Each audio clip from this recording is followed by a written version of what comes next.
Dragon Driver. Ito yung ginagamit ko sa aking mga alagang manok. Lalong-lalo na sa araw ng laban.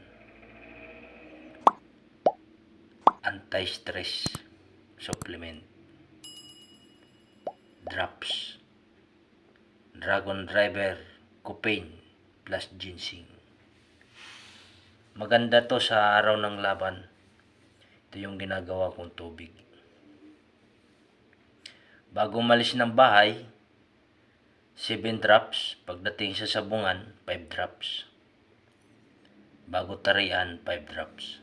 Ganun lang, mga kabakyard.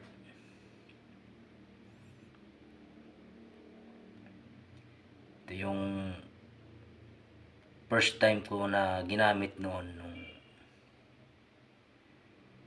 may matanda na binubuli sa loob ng sabungan. Masyadong malaki yung kalaban. Hinawakan ko yung manok nung matanda. Sabi ko, "Tay, pinakain mo to yung manok mo kaninang umaga?" Sabi niya, "Hindi daw." Sabi ko, "Ano, lalabang ka dyan?" Sabi niya, "Oo, sige." Pinatakan ko ng 5. Tapos sabi ko, "Maya-maya, tarian mo." Sa laki ng kalaban, kung hindi lang mahina yung sentensyador, panalo pa yung manok. Tinabla nila. Mahirap talaga pag hindi ka ganong kakilala sa isang sabungan. Medyo mabagal yung kilos ng ating mga sentensyador. Lalo na't kilala yung mga nakakalaban mo. Ganon lang sabong, mga kabakyard.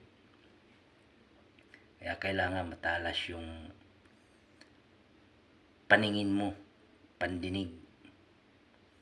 Pag alam mo na patay na yung kalaban, sigawan mo na yung sentensyador na kariyo. Kasi yung iba dyan, ang ginagawa, inaantay nila na baka may tama yung manok mo. Inaantay nila na mamatay yung manok mo para makatabla sila. Ganon yung ginagawa ng ibang sentensyador. Ilang beses na yan nangyari sa akin. Akala nila kasi basta-basta na lang mamamatay yung manok ko. Meron nga akong nilaban. Putol na yung liig, mga kabakyard. Inaantay nila na mamatay yung manok ko. Patay na yung manok nyo, ba't medyo sinisintensyahan? Siguro nahihiya na rin kasi nagsisigawan na yung mga tao. Dinampot niya, sinintensyahan niya, tumuka pa yung manok ko. Hindi, panalo kami. Pagdating sa bahay, panamatay yung aking manok kahit putol na yung leg. Balik talaga yung leg, mga kabakyard. Yan yung isang sikreto na i-share ko sa inyo. Yung Dragon Driver Copain plus ginseng. Sabi pa naman, walang oras ng laban. Totoo yan, basta alam mo kung paano siya gamitin, mga kabakyard. Lalo na sa araw ng laban. Ito yung ginagawa kong tubig sa araw ng laban. Sabi pa naman, kailangan sa larangan ng sabong, mautak ka, mapagmasid, matang agila. Ganon dapat yung style mo, mga kabakyard. Kasi kung pabara-bara ka, walang mangyayari sa iyo. Lagi kang mamumulot sa loob ng roida ng patay na manok. Kailangan.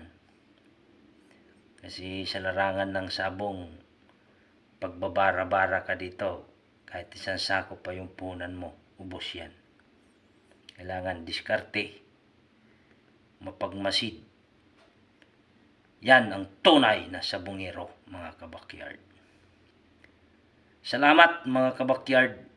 Simpleng idea lang yan sa larangan ng pagsasabong ko.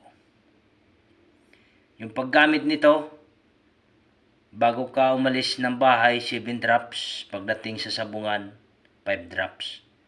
Monitor sa manok. Kung alam mo na nadidehydrate yung manok, patakan mo ulit ng 5 drops. Pag nagtre-training ka, magbibitaw ka sa mga alaga mong manok, before and after, 7 drops. Ganun lang, mga kabakyard. Pin with ginseng, Dragon Driver.